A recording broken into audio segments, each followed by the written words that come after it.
Attention, cette vidéo risque de te donner un super pouvoir. Tu vas être obligé de le garder toute ta vie. C'est celui de savoir lire dans les pensées des gens grâce au langage non verbal. Si tu regardes cette vidéo jusqu'au bout, tu sauras comment projeter de la confiance en utilisant ton corps, comment savoir dans quel état d'esprit se trouve ton interlocuteur, comment savoir si il ou elle est attiré par toi, comment reconnaître les rapports de force dans une interaction. Est-ce que ça t'arrive dans tes conversations DM ou texto de mal interpréter ce que te dit ton interlocuteur? Par exemple, ici, tu crois qu'elle fait du second degré, mais en réalité, pas du tout, elle te déteste vraiment.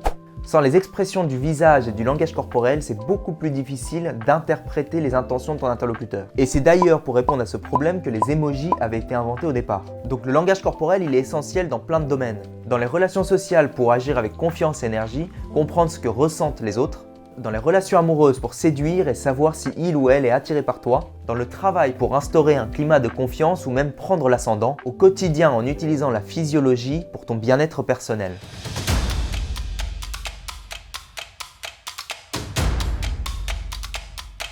Alors premier sujet, comment projeter de la confiance en utilisant le langage corporel? Selon toi, laquelle de ces deux personnes est la plus confiante?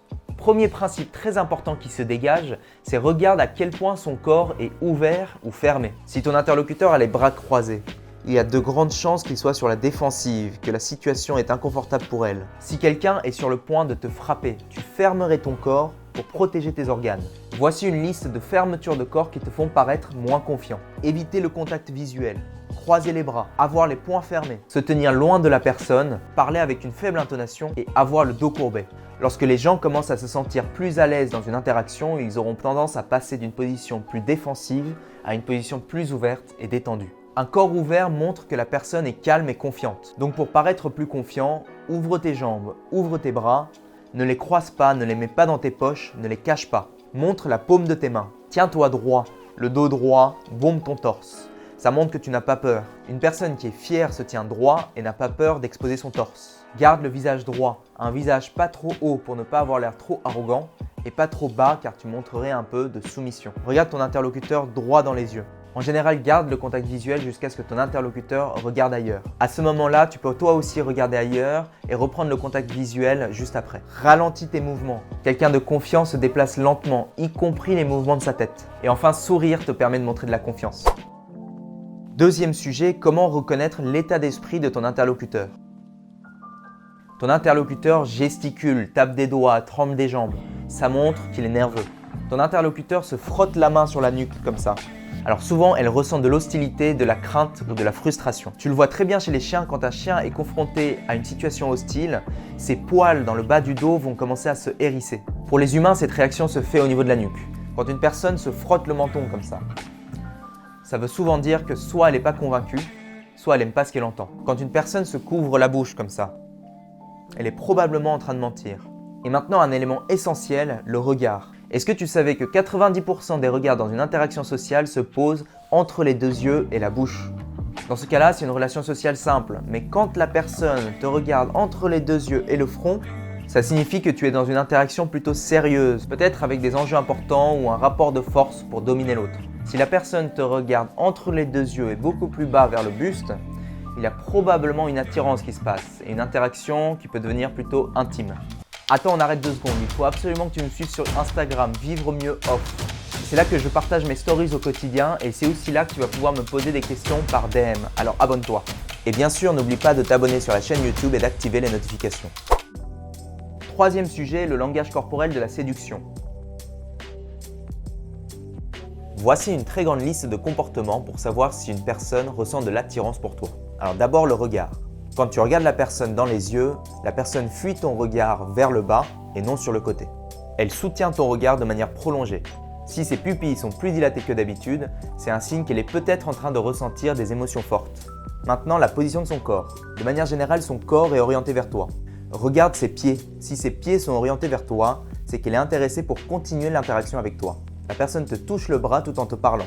Si tu es dans un groupe et que la personne se penche particulièrement vers toi, ou bien la personne ressent de l'attirance, ou au moins elle t'accorde plus d'importance. Quand une personne est attirée par toi, elle a tendance à inconsciemment copier tes gestes, ta posture, et même le rythme et la profondeur de ton souffle. Et enfin, regarde la position de la personne dans l'espace. Elle se débrouille pour se tenir près de toi.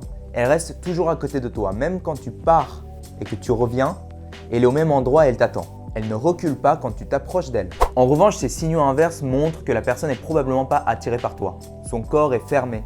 La personne a les bras croisés. Ses pieds sont orientés vers l'extérieur. La personne se tient le plus loin possible de toi. Dans un groupe, elle ne s'intéresse pas forcément à toi et son regard est orienté vers les autres. Ou même, elle évite ton regard.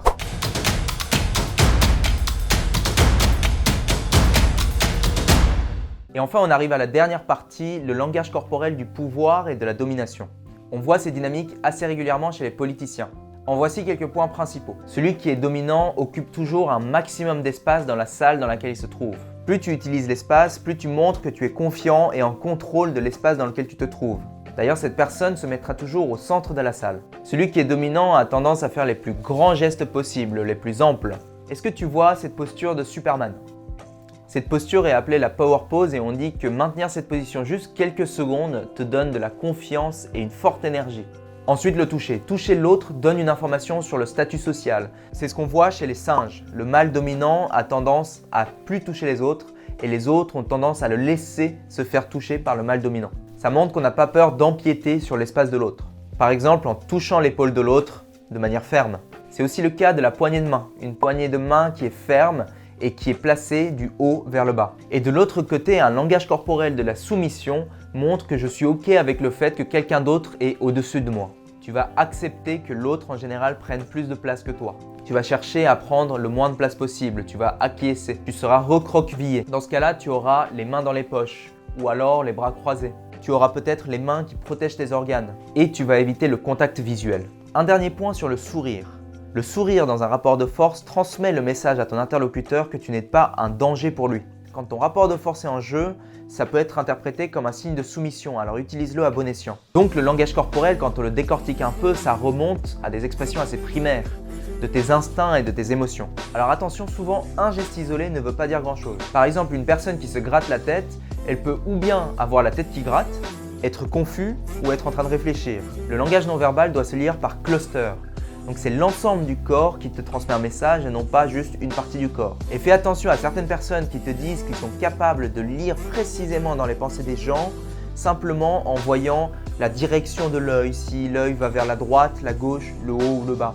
Ces choses-là ne sont pas forcément fondées scientifiquement, donc je t'appelle à être vigilant. C'est tout pour aujourd'hui, donc abonne-toi et à bientôt.